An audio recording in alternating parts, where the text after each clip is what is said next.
and welcome back. If you're new, hello, welcome. Feel free to subscribe.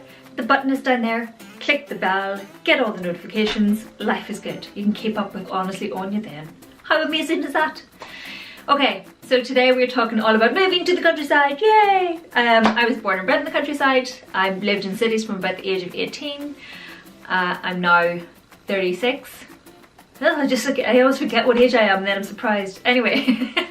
So I have been living in the cities for quite some time and I've decided now to move back to the countryside again. So I'm very much aware of what it involves moving to the countryside. However, I am aware that there are people that might want to move to the countryside but don't necessarily think through what that actually means. They've got this idealized version of what it is. So I'm here today to shatter some illusions but tell you it's still awesome. But you just need to be aware of a few things. So first up is civilization / transport. If you're moving to the countryside, you really want to think about, one, if you're working for yourself, you may think, oh, I'm just going to move into this tiny little cottage in the middle of nowhere and it's going to be fabulous. Yeah, it could be pretty awesome and it probably is pretty awesome.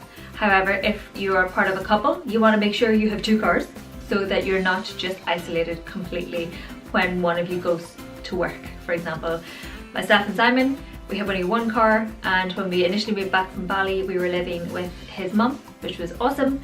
But it was very much in the countryside and there was no public transport anywhere nearby. So when Simon went to work, I was very much stuck in the house. So just consider that when you're moving into the countryside. At the minute we have since moved to a little village / tiny town. And I can just pop to the shops when I need to. I can still go for a walk out over the fields and that way. So I have best of both worlds where we are now. And we have a garden still, so that's always a win. But yeah, just remember how close you want to be to civilization and also be aware that public transport isn't as good as it is in the city. In Brighton, I could have picked up about 3 or 4 different buses going the general direction I wanted to go. Whereas here, again, there's about 3 or 4 different bus companies, but they don't necessarily go anywhere near where we used to live. Does that make any sense? So just be aware when you move to the countryside, you are going to need transport. And if you want to be able to just pop to the shops, just walk down the street, you can't necessarily do that when you're stuck in the field in the middle of nowhere. So just think it through, just make a note, how close do you want to be to civilization, and think long term. Because again, it might be very idealistic to think that tiny little cottage, rural, middle of nowhere, no neighbours, nothing. But is that something you really want to think about long term? Because it was nice initially for us, for those first few months. But then towards the end, I was going a bit stir crazy because I didn't have any outlet or any way of going to talk to other people or anything else. And yeah, it was a wee bit intense after a while. So very pleased to where we are now. As part of the transport that I mentioned, yes, just be aware the transport is a bit unreliable, should we say, in the countryside, or it's definitely, yeah, it's not necessarily the greatest. It might be wonderful where you move to, but you can't necessarily rely on it for everything. I've had some interesting moments getting the bus between towns to go to the doctor to get prescriptions and stuff. And it's slightly nightmarish. It'll take at least 3 to 4 times longer than you anticipate. So just to be aware, you know, if you're planning, oh, it's near public transport and whatever else. Yeah, just be realistic about how frequent the buses might run and how reliable they are in the first place. So, civilization out of the way, you've picked your location, okay. And it is, like I said, you could move to the wilds, but make sure you have you have access and you have transport so you can leave the house if you need to. The second thing is community. So I actually find it easier to integrate into the community in the countryside than I did living in the city. In the city, people can very much keep to themselves and get on with their own lives and not engage with people around them. They have their own set of friends and whatever, you know, that's just, city life is very different. People just engage in a different fashion. In the countryside, you do very much have the people, they want to know your business and they want to get involved, but there are also some really lovely people as well and they want to know you. It's not nosiness, it's they actually want to know you. So when you move to the countryside, you want to just sort of think about how you're going to engage with the community and how you're going to get involved. For me, I work from home, so I needed to have some way of leaving the house rather than having people coming around and visit. I wanted to be able to leave the house to get involved. So I decided to make sure I went and learned something new. So I went to learn how to crochet, and I love it, as it turns out. And I'm sort of gradually building friends there. I'm getting to know a few local women. We've had a few good laughs already. But I'm slowly building those relationships and gradually getting there. So it's quite nice that I feel like I kind of belong a wee bit more here. Whether it's the country girl in me just coming out again, I'm not sure.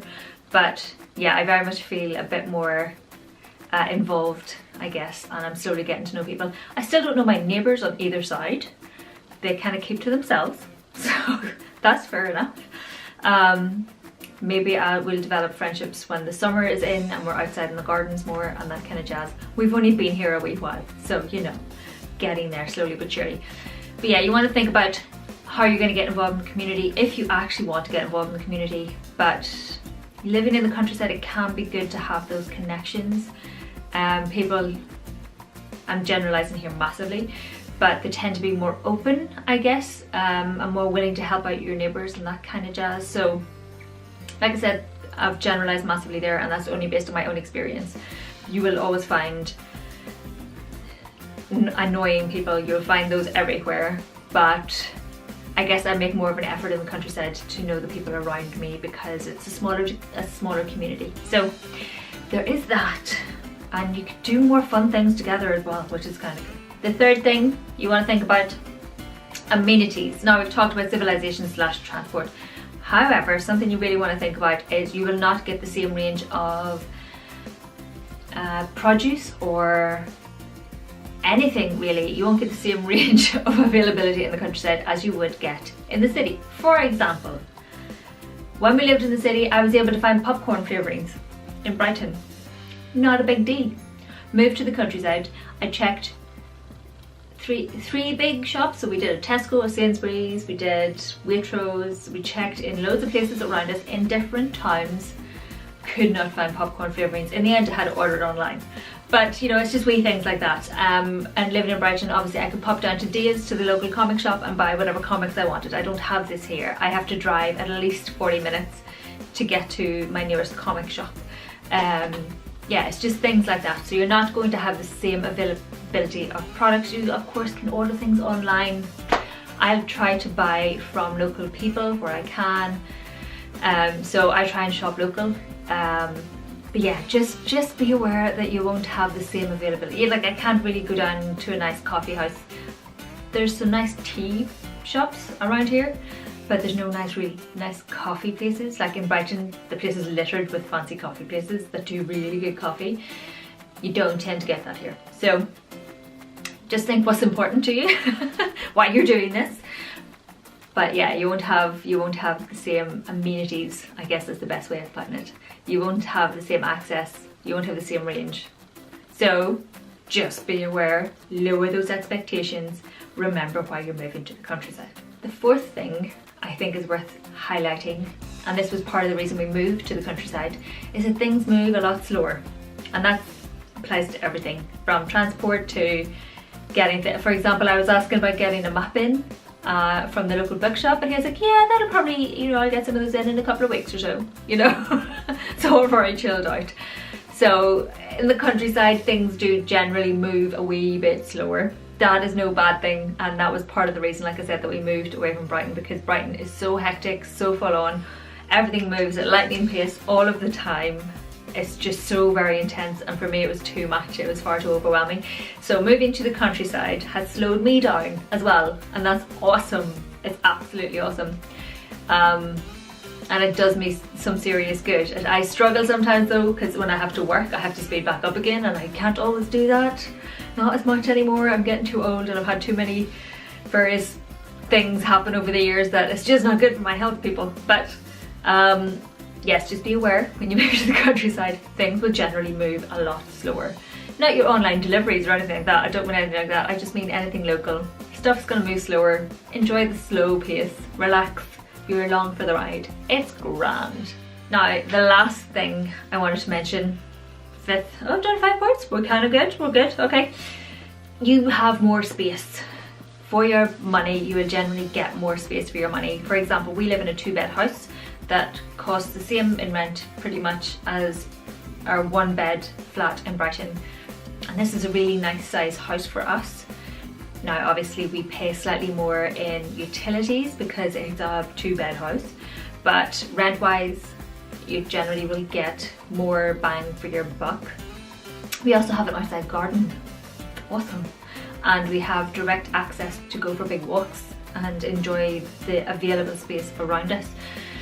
So you will always, well, not always, there are some places that are commuter spots and they're ridiculously expensive, but generally speaking you will get more space, and that is good for the soul. So if you're moving to the countryside like me, because you know it's good for your head, it's worth it. I really, it's one of the best things we've done in a long time is moving out to the countryside. I am able to set up my own office space. It's just rock star. I feel like such a grown-up. Like I said, we have gardens and stuff, and we've got meadows that go on for miles and wee windy roads, and I can still pop up to the shop to get whatever I need and still go and hang out with people and enjoy, go out for a sandwich or go out for lunch. And they do gluten-free stuff. See, we're not that rural. So you will still, you know, it's worth it. If you're looking for more space, you will generally get it for a similar kind of cost to living in the city. So that's it. Those are the 5 things to consider. I just wanted to talk about living in the countryside now. I am such a grown up. If you're interested in any of the outfit details that I've shown in the overlay and when I've been talking, I will leave those linked down below. I'm trying to do sneaky lookbooks, but I'm just including them when I'm doing chatty videos. What do we think? Good thing, bad thing? I do this in the blog, so I thought maybe I'd try it on the video as well. Let me know, give me some feedback. It got really dark outside. It's hailstones outside. So I'm gonna go and make myself a cup of tea and warm my boots. Thanks a million for watching. Please like, please subscribe, please tell all of your friends, and I'll see you in the next video. Bye!